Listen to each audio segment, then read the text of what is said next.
Ce journal vous est offert par DACO SARL, société d'expertise comptable et de fiscalité.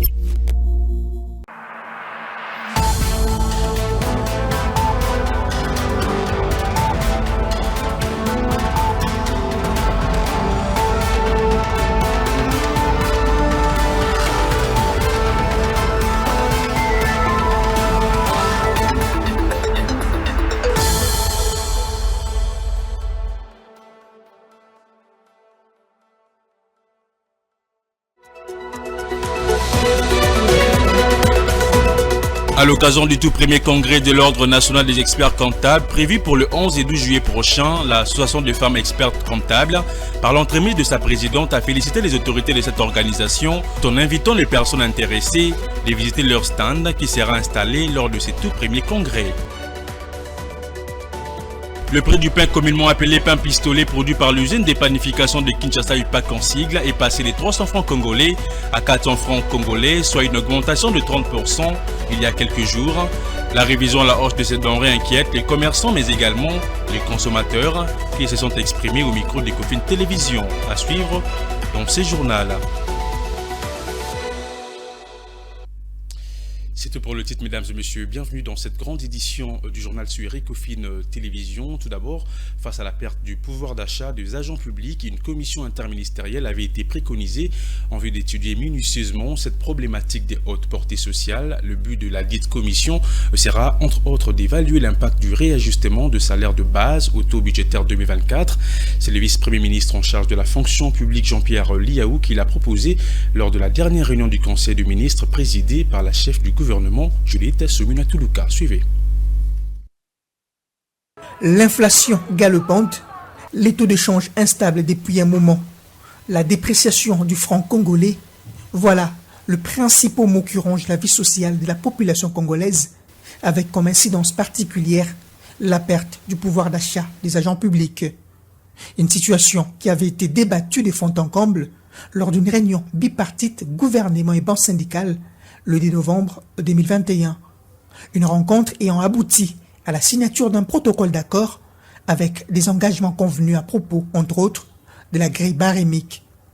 Mais la mise en application tarde à venir en défaveur du pouvoir d'achat des agents et fonctionnaires de l'État. D'où l'urgence de mettre en place une commission interministérielle pour étudier efficacement cette problématique d'ordre sociétal. Le ministre de la fonction publique a entrepris, sous la supervision de la première ministre, la mise en place d'une commission multipartite de pilotage technique. Ce faisant, il a préconisé la mise sur pied d'une commission ad hoc devant étudier cette problématique spécifique de haute portée sociale et soumettre dans le meilleur délai des pistes et des options y afférentes pour décision du Conseil.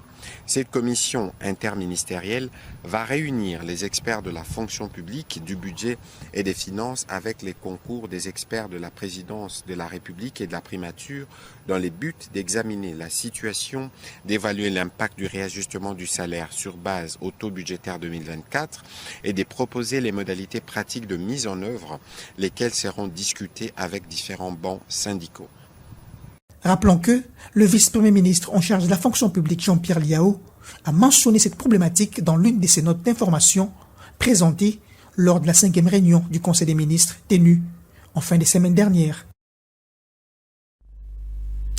266,5 milliards de francs congolais, c'est l'enveloppe consacrée au processus de mise à la retraite, tel qu'est contenu dans la loi des finances de l'exercice 2024. À ces propos, le vice-premier ministre en charge de la fonction publique Jean-Pierre Liaou, dans sa deuxième note d'information, a appelé à la pérennisation de ces processus se référant aux acquis de l'expérience de l'année 2022. Il a ainsi exprimé le vœu d'intégrer au prochain exercice budgétaire une enveloppe de 25 milliards de francs congolais à ces processus en vue de permettre un départ mensuel de moins 1000 agents. On écoute à ces sujets l'extrait du compte rendu lu par le ministre de la Communication et Médias, Patrick Mouyaya. La deuxième note a concerné la pérennisation du processus de mise à la retraite dans l'administration publique et la finalisation de la vague 3 en cours. Pour capitaliser les acquis de l'expérience de l'année 2022, le vice-premier ministre, ministre de la fonction publique, a motivé la nécessité de poursuivre le processus de mise à la retraite en mettant en application la loi des finances de l'exercice 2024 qui a prévu de crédits à propos. Pour les prochains exercices budgétaires, sans préjudice d'un financement extérieur à mobiliser, il a exprimé son souhait d'intégrer dans l'état liquidatif parmi les dépenses contraignantes une enveloppe minimum mensuelle de 25 milliards de francs congolais dédiée au processus de mise à la retraite, et ça afin de permettre une programmation mensuelle d'un départ d'au moins 1000 agents, soit 3 000 par trimestre, 6 000 par semestre et 12 000 par an. Cette option a pour avantage d'assouplir la pression sur la trésorerie de finances publiques et de garantir la régularité du processus de retraite sur le long terme. Car la retraite est un droit fondamental et non une faveur reconnue à tout agent de carrière des services publics de l'État. Le vice-premier ministre, ministre de la fonction publique, a aussi souligné que les défauts de la fluidification de la retraite conduit en effet ces derniers temps à l'enregistrement à la fonction publique, non seulement de plusieurs demandes volontaires des départs, mais aussi de plusieurs plaintes des ayants droit d'agents ayant atteint les critères d'éligibilité décédés avant leur départ officiel. Dans un autre chapitre, la ministre d'État en charge des Affaires foncières, Acacia Bandouboula Mbongo, et le ministre de l'Urbanisme et Habitat, Crispin Mbadou, ont effectué le samedi dernier une visite d'inspection le long du fleuve Congo. Objectif, évaluer la situation des emprises publiques. Une mission gouvernementale interministérielle décidée lors d'un conseil de ministres après des allégations de spoliation et de l'existence des constructions anarchiques le long du fleuve Congo enregistrées récemment. Un reportage de Tony Antoine Bendila. C'est d'abord le site occupé par le restaurant et port privé Majestic River à Gombe, au bord du fleuve, qui a accueilli cette mission gouvernementale. Après quelques orientations et explications des responsables de ces sites, à l'intention de deux membres du gouvernement, sur principalement les espaces occupés par celui-ci, échanges menés dans le bateau de plaisance Majestic en stationnement, mais aussi l'évaluation de la situation et l'observation de l'étendue de Majestic par les deux membres du gouvernement, place à l'examination du site environnant, ces ports privés. Puis, la ministre d'État en charge des Affaires foncières et son collègue ministre de l'Urbanisme et Habitat, accompagnés de leurs délégations respectives, ont pris place à bord d'une vedette, question de élargir le champ d'inspection et d'évaluer la situation de plus près pour en tirer des conclusions plus précises. Les emprises le long du fleuve, vers la commune de Kintambo et la cité du fleuve, ont également bénéficié de l'inspection de ces deux membres du gouvernement. À peu près d'une heure, sur les eaux du fleuve, les deux ministres et leurs délégations ont regagné la terre ferme, jubessière pleine, d'éléments permettant des analyses objectives.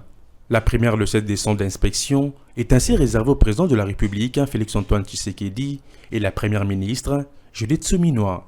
Nous venons d'arriver de notre prise de fonction.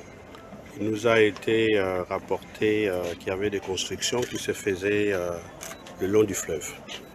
Alors, hier au Conseil des ministres, il nous a été demandé de faire une descente sur le terrain pour voir ce qui se passe. Alors, c'est ce que nous venons de faire. Je pense que la primeur est réservée à son Excellence, Monsieur le Président de la République, et à son Excellence, Madame la Première ministre. Une mission interministérielle décidée lors du Conseil des ministres du 5 juillet après des allégations de constructions anarchiques le long du fleuve. Le ministre des Hydrocarbures, Aimé Sakombi Molendo, accompagné du gouverneur de la province du Congo central, Grace Bilulu, s'est rendu le samedi dernier pour une visite d'inspection aux installations de la société pétrolière de stockage Ango à Matadi. Après une brève séance de travail avec le directeur général de cette entreprise, le ministre des Hydrocarbures, Aimé Sakombi Molendo, a visité le site de cette société pétrolière. Regardez. Dans le cadre de son séjour de travail au Congo central, le ministre des Hydrocarbures, Aimé Molendo Sakombi, a effectué une visite d'inspection accompagné du gouverneur de province Grace Bilolo à la société pétrolière de stockage Ango SPSA Kobil. Les numéros 1 des hydrocarbures et les responsables de cette entreprise ont échangé principalement sur la transformation, la conservation et l'évacuation des produits pétroliers. Ce dernier ont mentionné quelques difficultés qu'ils rencontrent. Alors pour résumer aussi, tout ce qui est en fait rouge et jaune, c'est pour l'anti-incendie. Donc le rouge ou les tuyauteries rouges, c'est pour la circulation de l'eau. Et tout ce qui est jaune, c'est pour tout ce qui est mousse. Tout ce qui est mousse en cas d'incendie. Nous avons également donc, toute la tuyauterie au-dessus des tanks qui permet évidemment de stopper le feu dès qu'il y a un départ d'incendie. Tout ce qui est mouvement de produits se fait à travers les pipelines de couleur blanche qui sont un petit peu partout là. Le séjour du ministre des Hydrocarbures dans le Congo central se poursuit avec des visites d'inspection dans d'autres entreprises pétrolières de la province. Autre chose à signaler dans ces journaux, l'Ordre national des experts comptables organise le 11 et 12 juillet prochain le tout premier congrès des experts comptables. Cette activité qui se déroulera au centre financier de Kinshasa aura pour thème la République démocratique du Congo face aux défis de la transparence financière. Patrick Lumbala. C'est une première en République démocratique du Congo. L'Ordre national des experts comptables organise du 11 au 12 juillet son tout premier congrès, un congrès placé sous les signes des défis liés à la transparence financière en RDC. L'Ordre national des experts comptables en République démocratique du Congo organise sous le haut patronage de son Excellence, Monsieur le Président de la République, Félix Antoine Tshisekedi Tshilombo, son tout premier congrès dont le thème principal est la RDC face aux défis de la transparence financière. Ce congrès va être organisé du 11 au 12 juillet 2024 au centre financier de Kinshasa. Au vu de l'importance des thèmes qui seront abordés lors de ce congrès, l'Ordre national des experts comptables, ONEC en sigle, encourage les établissements publics et entreprises du portefeuille à y prendre part. C'était l'occasion pour nous, en tant que délégués de l'ONEC, de pouvoir présenter auprès de financiers de tous les établissements publics et sociétés commerciales de l'État l'opportunité de pouvoir prendre part à cette formation d'une très grande utilité dans l'exercice de leur profession au sein de ces entreprises et établissements publics. Au centre financier de Kinshasa, plusieurs thématiques seront abordées le 11 et le 12 juillet prochains. C'est notamment la pertinence et la crédibilité de la profession de l'expert comptable ou encore la transparence des flux financiers de l'économie informelle et de l'économie souterraine en prenant pour cas la facture normalisée. À l'occasion du tout premier congrès de l'Ordre national des experts comptables ONEC en cycle prévu pour le 11 juillet et 12 juillet prochain, l'association des femmes expertes comptables a fait consigne par l'entremise de sa présidente, Lisa Moukeni, a félicité les autorités pour l'organisation de cette activité, tout en invitant les personnes intéressées par l'AFEC de visiter leur stand qui sera installé lors de ces tout premiers congrès. On écoute dans ses propos recueillis le lundi 8 juillet par Claude Congo et Céline Chamala. Le message, c'est de féliciter l'Ordre parce qu'il veut, à travers ce premier congrès, rassurer le public, parce que la profession d'expert comptable est un métier, est une profession d'intérêt général. Donc, l'objectif étant la transparence de l'information financière, on voudrait rassurer, l'Ordre voudrait rassurer le public. Et nous sommes totalement en accord avec ce message parce qu'il vient conforter la profession d'expert comptable. Alors, l'AFEC RDC, donc l'association des femmes experts comptables de la RDC, aura instance durant ce congrès pour justement permettre à toute personne qui voudrait s'associer, on va dire, à notre démarche, à notre mission, de pouvoir le faire directement avec nous, de pouvoir en discuter et de voir dans quelle mesure pourra nous accompagner. Donc nous invitons toutes les personnes à bien vouloir nous rejoindre, nous visiter dans notre stand lors de ce congrès.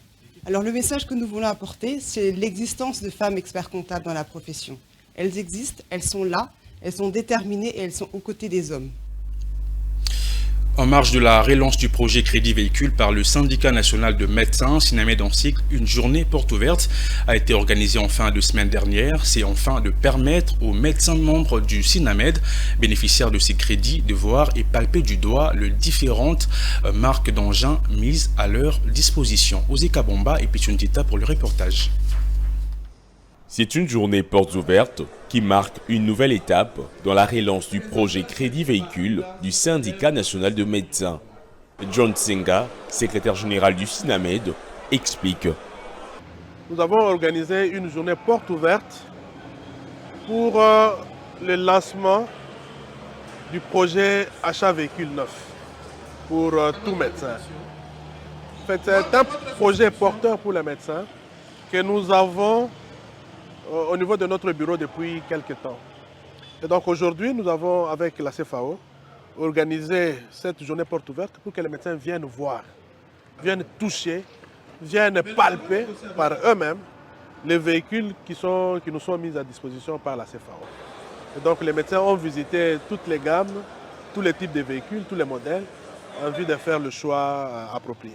Face aux conditions socio-économiques difficiles, l'objectif est de mettre le médecin dans les bonnes conditions, à en croire le secrétaire général adjoint chargé de la promotion sociale et coordinateur de projets sociaux du SINAMED, Damien Junior Mayemba. C'est juste pour améliorer les conditions de travail des médecins.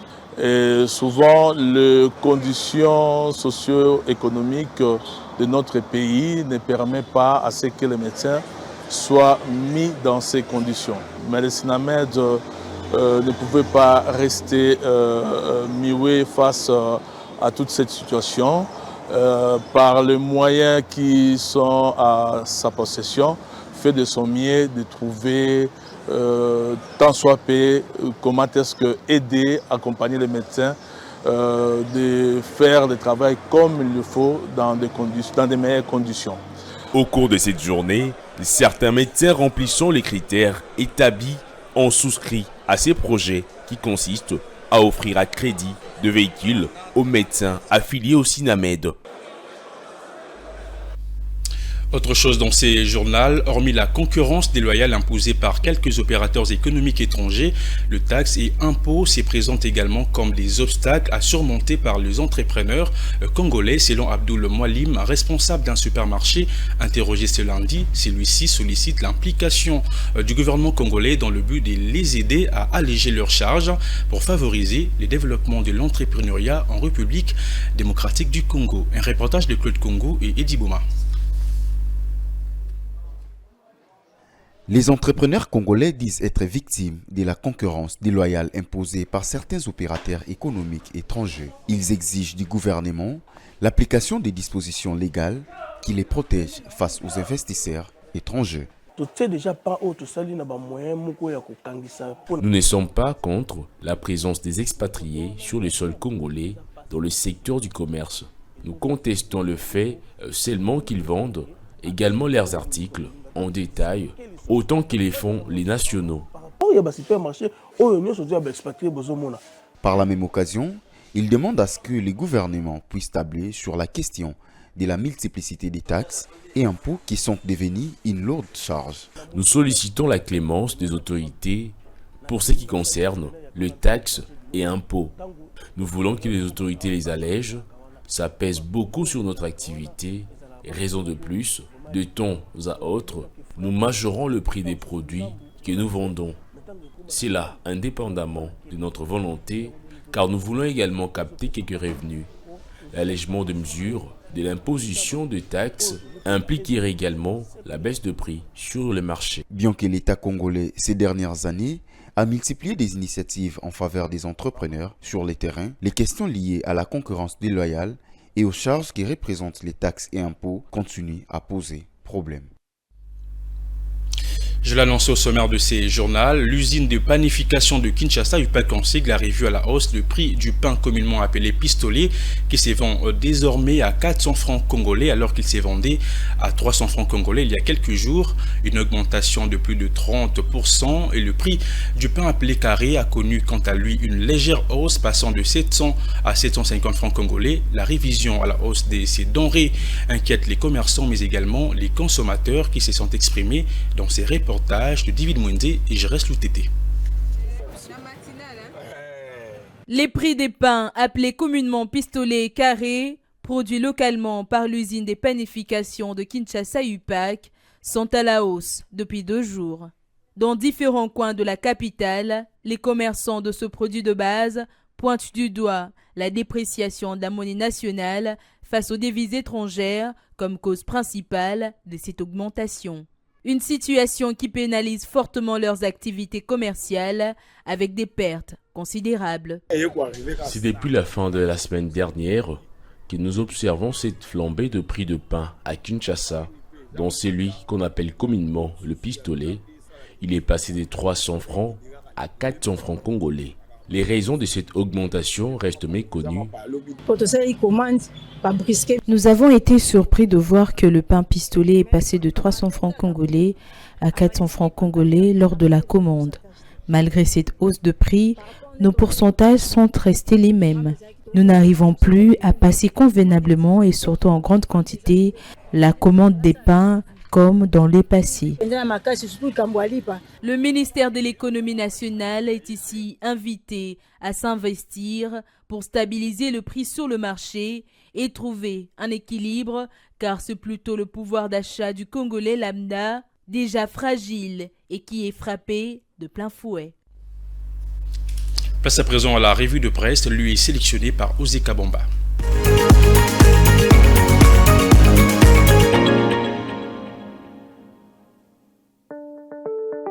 Bonsoir à tous et à toutes, bienvenue dans cette revue de presse sur Ecofin Télévision.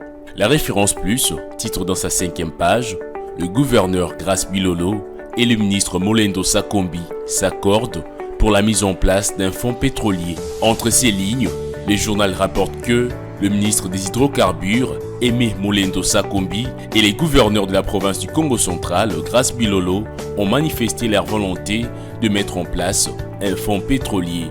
Lors d'un face-à-face ce samedi 6 juillet 2024 à Matadi, les deux personnalités ont échangé sur les enjeux du secteur pétrolier congolais et les rôles majeurs que joue la province du Congo central. Mentionnant le ministre Sakombi dans son article, la référence plus indique que la province du Congo central est la première province productrice de pétrole brut, mais aussi 50% des produits pétroliers en comportent d'entrée cette même province. Raison pour laquelle l'actuel patron des hydrocarbures prévoit de travailler avec les gouverneurs de cette province qui disposent d'un important potentiel pétrolier, notamment dans les bassins côtiers de Mwanda.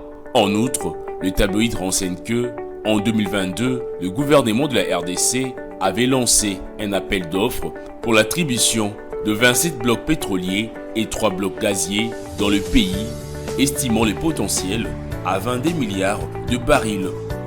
L'objectif étant d'augmenter significativement la production et les revenus de l'État. Cependant, en décembre 2023, la compagnie pétrolière Perenco s'est retirée de l'appel d'offres pour 2 blocs onshore, jugeant leur potentiel insuffisant.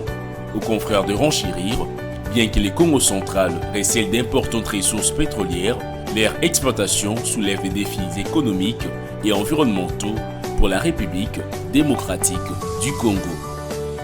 ARESP, la grande firme Ivanoé avec la filiale Kamoa, s'engage à être un modèle dans le développement de la chaîne de valeur en RDC, titre Congo Nouveau dans sa 7e page. Les groupes miniers Ivanoé, dirigés par le milliardaire Robert Friedland, avec ses sociétés minières, dont Kamoa Copper, s'engagent à donner les tons dans les respects scrupuleux de la loi sur la sous-traitance et ses mesures d'application en RDC, en s'engageant à travailler avec les sous-traitants congolais éligibles. À en croire les tabloïds, ceci avec la clé comme stratégie finale les développements intégral de la chaîne de valeur.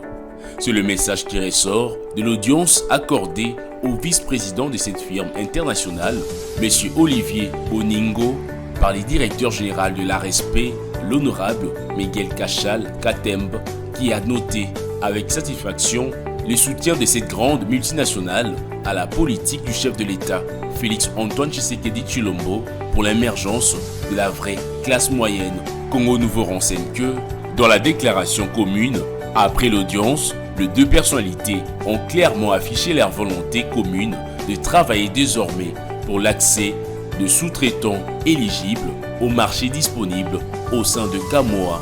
Au tri-hebdomadaire de conclure, l'exemple donné par la firme internationale Ivanoé permet aux entreprises d'emboîter les pas et créer une dynamique de développement de la chaîne de valeur pour le profit des sous-traitants et de toute la population congolaise.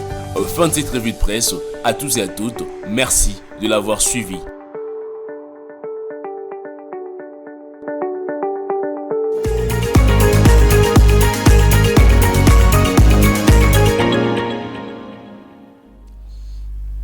Nous sommes arrivés à la fin de cette édition du journal, mesdames et messieurs, mais avant de nous quitter, voici le rappel de titre.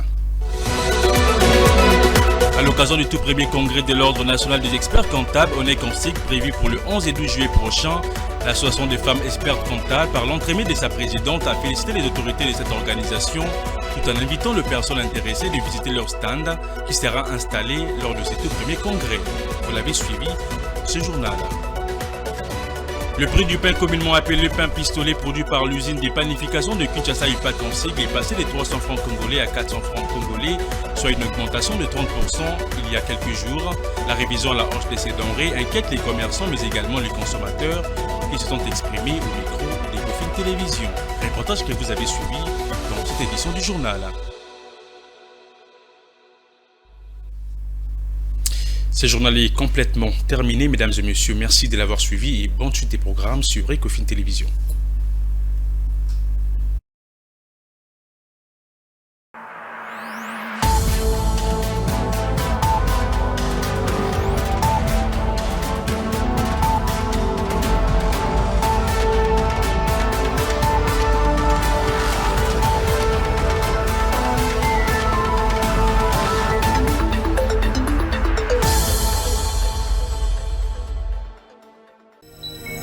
Ce journal vous a été offert par DACO SARL, société d'expertise comptable et de fiscalité.